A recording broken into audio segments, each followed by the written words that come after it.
Pues bueno, la urología es una especialidad médico-quirúrgica, ¿no? A diferencia de algunas especialidades como es la cardiología, la endocrinología, ¿no? Que son especialidades más clínicas, ¿no? La urología es una especialidad quirúrgica, ¿no? La urología nos encargamos de ver absolutamente toda la vía urinaria, ¿no? Tanto de hombres como mujeres, ¿no? Y aparte vemos los genitales masculinos. Algo que luego la gente no sabe es que pues, ¿por qué vemos mujeres? ¿No? Pues porque las mujeres tienen vía urinaria, ¿no? Tienen riñones, tienen vejiga, ¿no? Tienen un aparato genitourinario que pues también se enferma de cosas muy comunes. Dentro de la urología, pues bueno, obviamente con el paso de los años y con las nuevas tendencias, ¿no? De que ahora las subespecialidades, ¿no? Pues también hay un abanico enorme dentro de la urología, ¿no? La cirugía robótica, ¿no? Es ahora un apartado muy importante dentro de la urología. Realmente la cirugía robótica empezó, ¿no? con la urología. La gran mayoría de cirugías que se hacen a nivel mundial son urológicas con el robot, ¿no? Entonces la cirugía robótica en urología es importantísima. La cirugía laparoscópica, ¿no? Que bueno, es como un brazo de la cirugía robótica, de la cirugía mínimamente invasiva, que bueno, la cirugía laparoscópica pues sigue siendo importantísima también en la urología. Luego la cirugía endoscópica, ¿no? Que hoy podría yo decir que casi el 100% de las cirugías urológicas pues se pueden resolver de manera endoscópica, ¿no? Y esto es a través de orificios naturales, metemos una camarita, ¿no? A través de la uretra y resolvemos temas de piedras en el riñón, de próstata, de tumores, ¿no? Del riñón o de la vejiga. De esta manera pues es obviamente mínimamente invasiva y a través de orificios naturales. Y esto se le llama cirugía endoscópica, ¿no? Y que también es un campo pues enorme, ¿no? Y es una subespecialidad de la urología. Luego pues tenemos toda la parte de la uroginecología, que, bueno, que también es muy amplio, ¿no? Todo el tema de las mujeres, del prolapso, de la disfunción del piso pélvico, que bueno, que ese apartado pues también ha crecido muchísimo, también ha evolucionado muchísimo, mucha tecnología de corrección del prolapso, de la incontinencia, con diferentes pues, métodos y técnicas quirúrgicas. También tenemos la urooncología, ¿no? Es una subespecialidad oncológica de la urología, pues, que se encarga de ver pues, más el tema oncológico, pues, de cáncer de riñón, cáncer de vejiga, cáncer de próstata, cáncer de testículo, cáncer de pene, ¿no? Y son cánceres pues, que son muy comunes, ¿no? Sobre todo el de próstata, pues en nuestro país pues es el cáncer número 1 en los hombres, ¿no? Entonces pues realmente el tema oncológico en urología pues es enorme, ¿no? Yo particularmente, bueno, me hice una subespecialidad en cirugía robótica y toda la parte de endourología pues es lo que más me gusta hacer. Pues, bueno, la próstata es un órgano, es una glándula. Tenemos la vejiga y por debajo de la vejiga tenemos la próstata. La próstata es una glándula en forma como de una nuez, ¿no? Y la uretra, que la uretra es el conducto por donde pasa la orina de la vejiga hacia afuera, pasa por en medio de la próstata, ¿no? Nos tenemos que imaginar como si fuera una dona, ¿no? La dona es la próstata y el orificio de la dona es la uretra por donde pasa la orina, ¿no? Entonces la próstata forma parte de la uretra, ¿no? Y esta glándula es muy importante, ¿no? Muy importante a lo largo de la vía reproductiva del hombre, porque es la que produce todo el líquido seminal. En el testículo se generan los espermatozoides, ¿no? Y el espermatozoide pues viaja a través del conducto deferente del testículo hacia la próstata, ¿no? Y se junta en la próstata, se mezcla con el líquido seminal y de esta manera pues es eyaculado. Si nosotros no tenemos una calidad adecuada de líquido seminal, pues la fecundidad es prácticamente imposible, ¿no? Entonces realmente la próstata para eso funciona, ¿no? Para poder fecundar. Y bueno, con el paso de los años, después de los 40 años, esta glándula pues empieza pues, un proceso de degenerativo, que obviamente pues lo más común es que hombres después de los 45 años, 50 años, pues ya no estén buscando pues, la fertilidad y esta glándula pues empieza su proceso de degeneración y empieza a crecer y es ahí donde empiezan algunos problemas con la próstata, ¿no? de crecimiento prostático, ¿no? Que es la enfermedad más común en el hombre a nivel mundial, ¿no? Que se llama hiperplasia prostática. Y otra de las enfermedades muy comunes es el cáncer de próstata. Pero bueno, la glándula pues sí es sumamente importante en su momento, ¿no? Pero después de cierto tiempo pues empieza con cambios y empieza a generar enfermedad. Pero hablando de la próstata, a mí me gusta decir, separar dos enfermedades principalmente en la próstata, ¿no? El crecimiento prostático, la hiperplasia prostática, que es esta enfermedad que es la más común a nivel mundial en el hombre, y que es este crecimiento de la próstata después de los 40 años, empieza a crecer de manera progresiva, muy lento, pero muy progresivo, ¿no? Al principio, pues obviamente no va a tener ningún tipo de síntoma, pero la próstata, al estar envuelta por la uretra prostática, que es por donde sale la orina, aprieta el conducto, ¿no? Entonces, ¿qué va a generar? Pues cambios en nuestra manera de orinar. Esa sensación como que no vacías tu vejiga, que tienes que ir repetidas ocasiones, ¿no? Frecuencia durante el día, frecuencia durante la noche, ¿no? Una vez que estás orinando se corta y luego otra vez, pujar para orinar, ¿no? O sea, todos son síntomas obstructivos porque la próstata obstruye la uretra, ¿vale? Y eso es a consecuencia del crecimiento de la próstata. Y por otro lado tenemos el cáncer de próstata, ¿no? Y el cáncer de próstata pues realmente es un cáncer muy silencioso, ¿no? Al principio pues no genera ningún síntoma, y con el paso de los años, ¿no? Igual el tumor puede ir creciendo y generar algunos otros problemas, como ya pues problemas ya cuando el tumor se sale de la próstata o genera metástasis, ¿no? O genera metástasis en los huesos, que eso puede generar mucho dolor en los huesos. Pero bueno, realmente la próstata pues no genera ningún síntoma, ¿no? Por eso la importancia de hacernos estudios, de hacer prevención, de hacer revisiones, porque justamente el cáncer de próstata no genera síntomas. Pues bueno, el Green Light es una tecnología para justamente operar la hiperplasia prostática, ¿no? Cuando un paciente llega con nosotros a la consulta porque no puede orinar, porque le cuesta trabajo, porque lleva ya tomando muchos años una medicina y no le funciona y se para 4 o 5 veces en la noche, pues ahí es donde nosotros ya podemos pensar en hacer un tipo de cirugía, ¿no? Y esta cirugía se la hacemos de manera endoscópica, ¿no? Metemos una camarita a través de la uretra y hoy en día pues existe un abanico de opciones, ¿no? Para operar la próstata, desde las opciones convencionales, ¿no? Que hoy en día sigue siendo el estándar de oro, ¿no?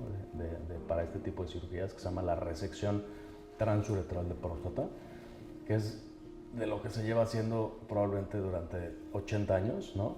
Que es resecar y quitar todo lo que está obstruyendo, ¿no? Imaginemos una toronja, ¿no?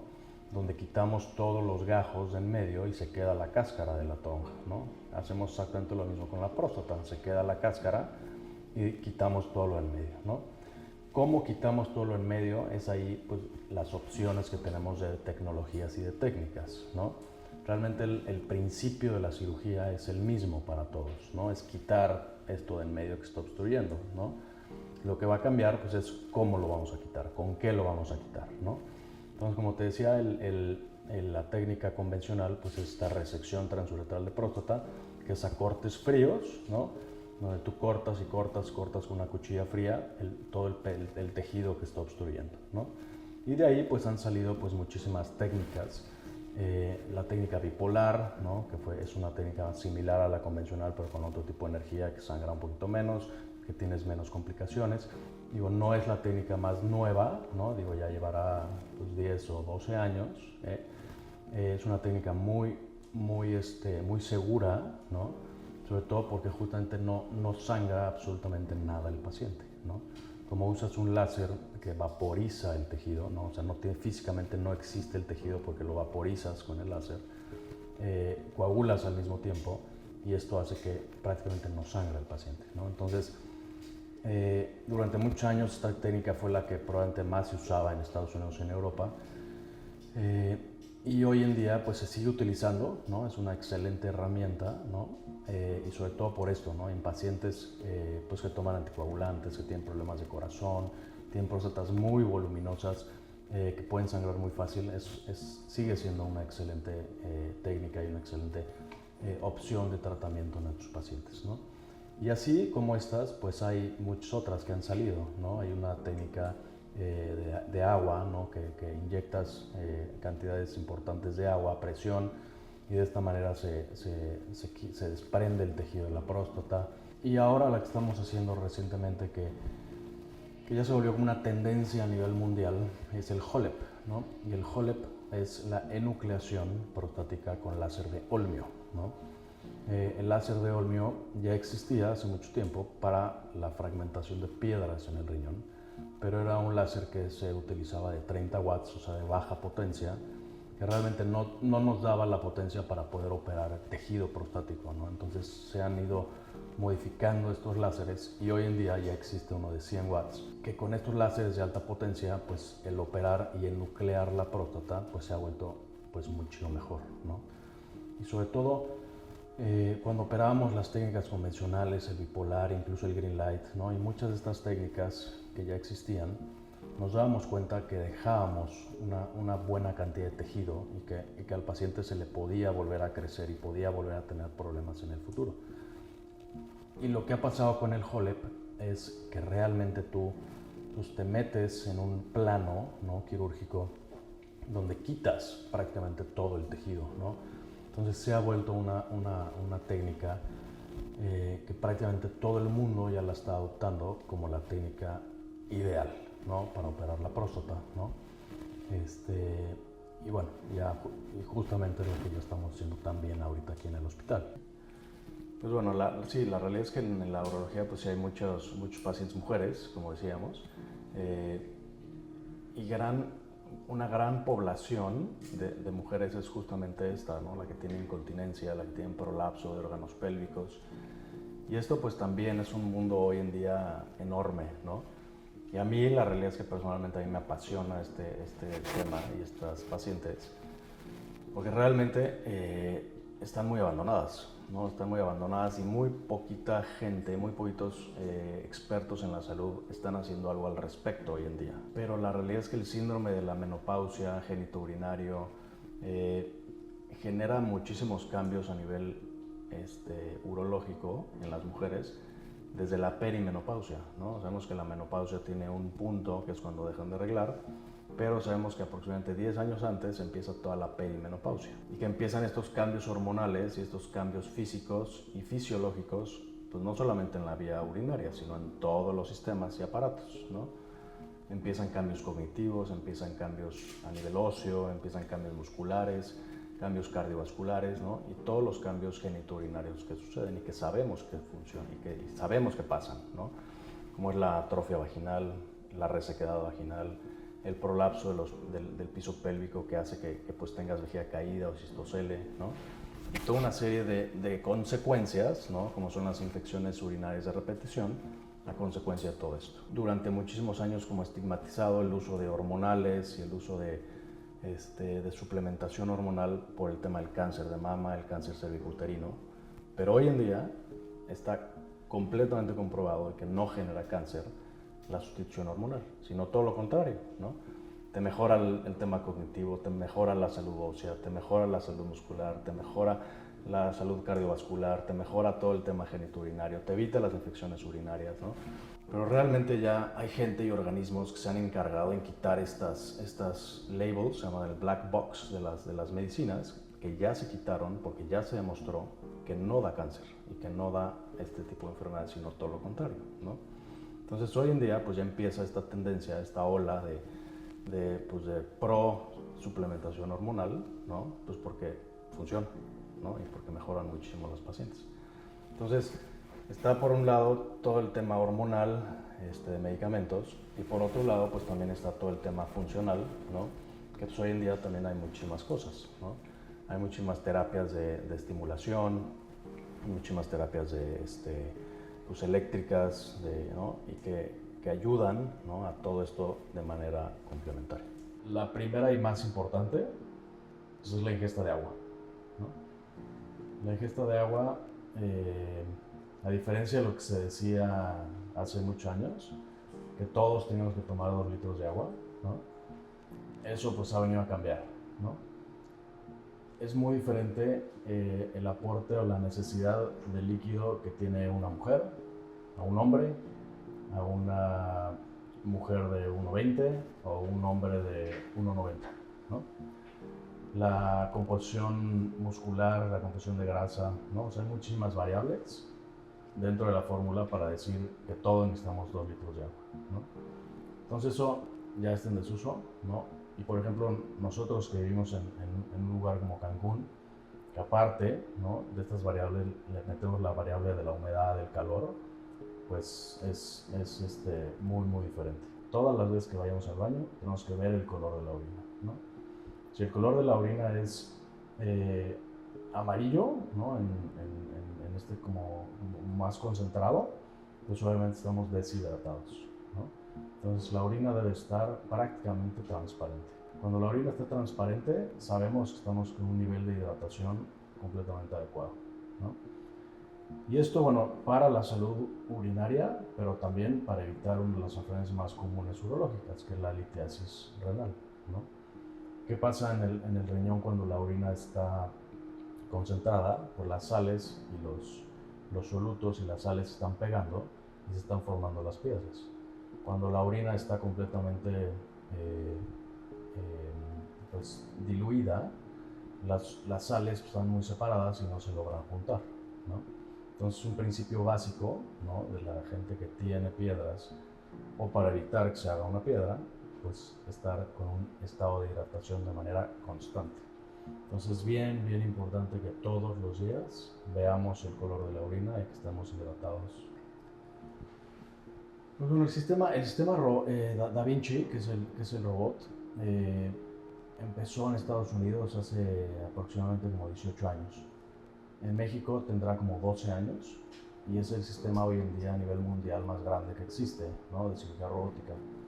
Ya existen otros, ¿no?, ya existen otras empresas y otras marcas, pero bueno, el pionero de la cirugía robótica es Da Vinci, ¿no? Y Da Vinci es un sistema que consta de 3 partes, ¿no? La parte, digamos, como el cerebro del robot, ¿no?, que es todo el procesador. La parte del robot, que es lo que se monta el carro del robot en el paciente. Y la parte de la consola, que es la consola quirúrgica donde se sienta el cirujano a operar. Todo lo que hace el cirujano se traduce al robot, ¿no? El que está operando realmente solamente es el cirujano, que está metido en esta consola, viendo a través de unos binoculares 4D con una visión maravillosa, y todo lo que él mueve a través de sus manos se traduce en lo que está haciendo el robot en el paciente, ¿no? Sí, se cambia un poco la idea de que el cirujano está pegado en el paciente en la mesa, ¿no?, porque el cirujano está pues, a unos metros fuera del paciente, o en algunos hospitales incluso está fuera del quirófano, la consola. El robot es simplemente la generación más nueva de la cirugía laparoscópica, de la cirugía de mínimamente invasión. En la cirugía laparoscópica es a través de hoyitos, ¿no?, que introducen los aparatos, que son pinzas muy largas, y que realmente pues, es una extensión de tu mano, la laparoscopía, ¿no? O sea, el único tema es que tú solamente tienes arriba, abajo y a los lados en la laparoscopía. El movimiento de la muñeca para el cirujano pues es básico, ¿no? Y es una maravilla la muñeca cuando estás tú haciendo cirugía abierta, ¿no?, porque tienes estos movimientos. Cosa que no la tienes en la cirugía laparoscópica porque el aparato pues solamente es un movimiento de arriba abajo. Entonces eso técnicamente pues es muy complicada la laparoscopía porque pues quirúrgicamente es muy complicada, ¿no?, justamente por sus movimientos. Pero el robot te traduce el movimiento de la muñeca, ¿no? Incluso tiene más eje de movimiento, ¿no? Y no solo eso, sino que en un aparato pues que es más pequeño que mi dedo pequeño, ¿no? Entonces tú logras tener un aparato que se mueve como tu muñeca, pero que es más pequeño que tu dedo y te deja meterte adentro del cuerpo en lugares que tu mano pues no cabría, ¿no? Y viendo a través de una visión pues completamente maravilloso, ¿no?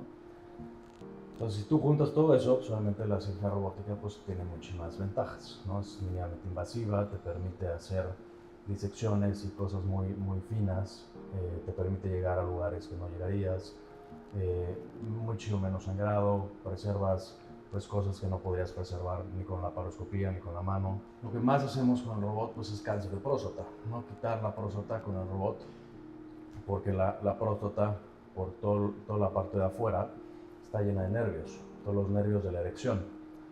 Son los nervios que pasan a través de la próstata y se van hacia el pene para poder generar una erección. Entonces, desde siempre, por las complicaciones de la cirugía prostática por cáncer, pues es la disfunción eréctil, ¿no? Y eso es bien sabido y eso pues pasa, ¿no? Pero con el robot pues te permite separar los nervios, ¿no? Y dejar los nervios y no cortarlos, respetarlos, para que el paciente pueda tener una función sexual después de este tipo de cirugías oncológicas. Entonces, pues realmente es algo pues maravilloso para el paciente, ¿no? Que puedas controlarle el cáncer, pero aparte, pues mejorarle el tema funcional con este tipo de tecnología. Bueno, Incor Health nació un poco por la necesidad, ¿no? De agrupar varios especialistas con varias terapias, ¿no? La realidad es que hoy en día la salud sexual, ¿no? En hombres y en mujeres, pues tiene muchas áreas de oportunidad, ¿no? Es un tema que se habla muy poco, ¿no? Incluso cuando el paciente viene a consulta, pues como que no es algo que se abra tanto, o si viene por otros temas, pero resulta que es algo relacionado, pues también se habla poco, ¿no? Entonces realmente yo creo que hoy en día falta mucha apertura, falta mucha, pues sí, hablarlo, ¿no? Hablarlo y pues para que se puedan dar soluciones. La realidad es que tanto en hombres como en mujeres los casos de disfunción sexual pues son enormes, ¿no? Desde gente joven, hombres, gente joven, mujeres, la dispareunia, o sea que es el dolor al tener relaciones, los hombres con temas de disfunción eréctil, temas de eyaculación precoz, y ya en mujeres en la menopausia o en la posmenopausia, pues temas de la atrofia vaginal, la resequedad vaginal, que no pueden tener relaciones por estos cambios hormonales de la menopausia, por tema de prolapso, ¿no? Entonces, la idea de Incor Health fue pues justamente abordar, ¿no? Todos estos pacientes, y no solamente como una consulta urológica de disfunción sexual, sino tener a un sexólogo, tener a un psicólogo, tener a un endocrinólogo, ¿no? Tener al urólogo y tener todas las terapias, ¿no? Como es la silla y la otra máquina, la Exion, para que de manera multidisciplinaria poder abordar a estos pacientes en una clínica de salud sexual.